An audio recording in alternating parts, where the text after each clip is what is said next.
Welcome. In front of me I have Sharp Aquos Smart LED TV 14-inch, and I'm going to show you how you can use the screensaver feature on this device. So at the first we have to pick up the settings from the right upper corner, click OK, then scroll down to the device preferences, tap OK another time, and then simply just scroll down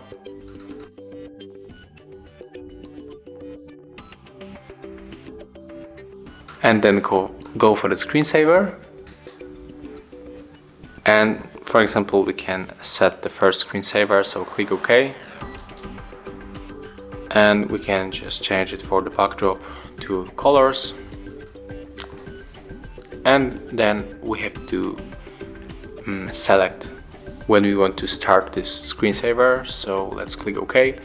And currently we set up the 5 minutes of the inactivity, but let's go for the 30 minutes, click OK, and we can also change how to put the device to sleep,